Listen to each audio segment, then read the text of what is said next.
Welcome to bird media. నేను మీ పవన్ కృష్ణమూర్తి. ఆంధ్రప్రదేశ్ని పారిశ్రామిక హబ్గా తీర్చిదిద్దే దిశగా రాష్ట్ర ప్రభుత్వం మరో కీలక అడుగు వేయబోతోంది. బిఫోర్ దట్ 20 లక్షల ఉద్యోగాల కల సాకారం చేయడానికి ప్రభుత్వం చెయ్యనటువంటి పని లేదు. ఇది చాలా క్లియర్గా చెప్పుకోవాల్సినటువంటిది.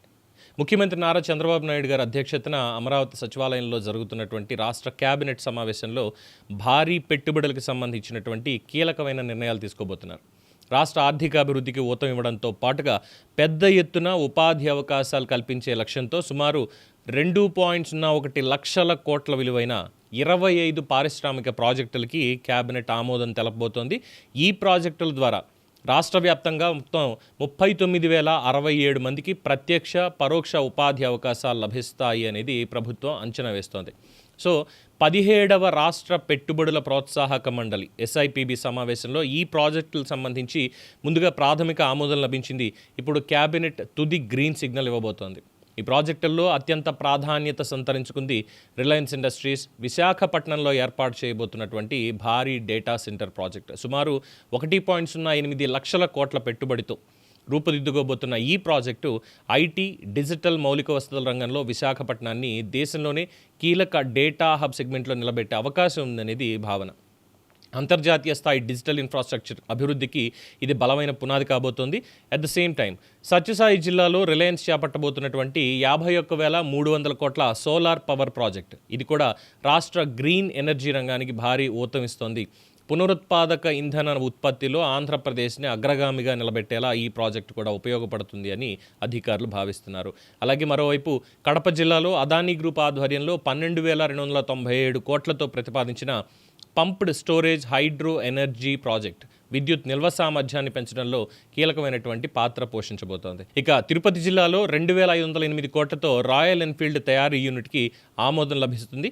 ఈ ప్రాజెక్టు ద్వారా ఆటోమొబైల్ రంగంలో రాష్ట్రానికి కొత్త అవకాశాలు రావడంతో పాటుగా స్థానిక యువతకి ఉపాధి అవకాశాలు కూడా పెరుగుతాయనేది అంచనా. ఇక శ్రీ సిటీలో 6,100 కోట్లతో అపోలో టైర్స్ కంపెనీ ఏర్పాటు చేయబోతున్నటువంటి యూనిట్ కూడా పారిశ్రామిక రంగానికి కొత్త ఊపు తీసుకొస్తుంది. ఇక పారిశ్రామిక పెట్టుబడులతో పాటుగా ప్రభుత్వ వ్యయ నియంత్రణ చర్యల మీద కూడా కేబినెట్ సమావేశం అనంతరం ప్రత్యేక చర్చ కూడా జరిగే అవకాశం ఉంది. ఇటీవలే ప్రధాని నరేంద్ర మోడీ గారు చేసినటువంటి పొదుపు సూచనల్ని దృష్టిలో ఉంచుకొని ప్రభుత్వ ఖర్చులను తగ్గించే చర్యల మీద సమీక్షించబోతున్నట్టుగా కూడా సమాచారం అందుతుంది. ఇప్పటికే జిల్లా పర్యటనల సమయంలో తన కాన్వాయ్లో వాహనాల్ని సీఎం సగానికి తగ్గించాలని నిర్ణయం తీసుకున్నారు. ఇదే విధానాన్ని ఉప ముఖ్యమంత్రి పవన్ కళ్యాణ్ అలాగే మంత్రులు కూడా అనుసరిస్తున్నారు. ఆల్రెడీ దీనికి సంబంధించి పొద్దున్నుంచి మీడియాలో హల్చల్ అవుతుంది.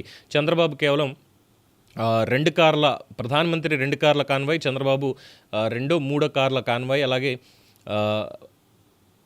స్పెషల్ ఈ ఎస్పీజీ వాళ్ళు ఎవరైతే ఉన్నారో NSC కమాండర్స్ ఎవరైతే ఉన్నారో Z+ కేటగిరీ కాబట్టి వాళ్ళకి సపరేట్ బస్సును కూడా ఏర్పాటు చేశారు. అలాగే లోకేష్ కూడా ఒకటే కార్ని తన కాన్వాయ్లో యూజ్ చేస్తూ సెక్యూరిటీకి మాత్రం సపరేట్ ఒక మినీ బస్ని ఏర్పాటు చేశారు. అలాగే పవన్ కళ్యాణ్ కూడా తన కాన్వాయ్ని 4 కార్లకే పరిమితం చేశారు భద్రతా ఏర్పాట్ల దృష్ట్యా. అండ్ మిగతా మంత్రులందరూ కూడా ఒక కారులోనే వచ్చేటువంటి ప్రయత్నం కూడా చేస్తున్నారు. చాలామంది ఎక్కువగా కార్లు కూడా వాడడం లేదు అనేది తెలుస్తోంది. సో ఇక్కడ మార్పు అనేది మొదలైంది. అలాగే ప్రభుత్వ ఉద్యోగులకు సంబంధించి కూడా వర్క్ ఫ్రమ్ హోమ్ ఇచ్చే అవకాశాలు దాని మీద ఆలోచనలు చేస్తున్నారని తెలుస్తోంది. అయితే ఎక్కువ మందికి ఇవ్వకపోవచ్చు. అందులో ఎవరికైతే పాసిబిలిటీ ఉంటుందో వాళ్ళకి వర్క్ ఫ్రమ్ హోమ్ అనేది ఉండే అవకాశం ఉందనేది తెలుస్తున్నటువంటి అంశం. అలాగే అధికారులకు కూడా కాన్వాయ్లు అన్నీ తగ్గించుకోండి అనేది చాలా స్పష్టంగా చెప్పారు. అలాగే ఎలక్ట్రిక్ వెహికల్స్ని భారీ ఎత్తున సమకూర్చుకునేటువంటి కార్యక్రమానికి కూడా ప్రభుత్వం ఆలోచన చేస్తోంది. మరి ఎంతవరకు అది ఫీజిబుల్ అవుతుంది అనేది తెలియనటువంటి పరిస్థితి. బట్ చర్చలు అయితే దాని మీద కూడా జరుగుతున్నాయి. సో మొత్తానికి భారీ పెట్టుబడులు, పారిశ్రామిక విస్తరణ, ఉపాధి అవకాశాల సృష్టి, గ్రీన్ ఎనర్జీ ప్రాజెక్ట్స్, డిజిటల్ మౌలిక వసతుల అభివృద్ధి, ఈ అన్ని అంశాలని కలిపి ఒక్కసారి మనం చూసుకుంటే ఆంధ్రప్రదేశ్ని పెట్టుబడులకు అనుకూల రాష్ట్రంగా మలచాలి అన్న ప్రభుత్వ లక్ష్యం స్పష్టంగా కనిపిస్తోంది. సో ఈసారి ఈ 17వ సమావేశంలో 2,01,000 కోట్లకి సంబంధించినటువంటి పెట్టుబడులు, దాని ద్వారా వచ్చేటువంటి ఉపాధి అవకాశాలు ఇవన్నీ కూడా స్పష్టంగా ప్రభుత్వం ప్రజల ముందుంచింది. కష్టపడుతోంది. అట్ ద సేమ్ టైం కొన్ని నిర్లక్ష్యంగా ఉన్నటువంటి పరిస్థితులు కూడా ఉన్నాయి. వాటిని కూడా క్లియర్ చేసుకుంటే నిజంగానే ఈజ్ ఆఫ్ డూయింగ్ బిజినెస్కి మాత్రమే కాదు, స్పీడ్ ఆఫ్ డూయింగ్ బిజినెస్తో పాటు క్వాలిటీ అనేటువంటిది చాలా స్పష్టంగా ఉంటుంది. అలాగే నిర్లక్ష్యానికి తావివ్వకూడదు. ఇదే ప్రజలు కూడా కోరుకుంటున్నటువంటిది. దీని మీద మీ అభిప్రాయం తెలియచేయండి. చూస్తూనే ఉండండి ది బర్డ్ మీడియా.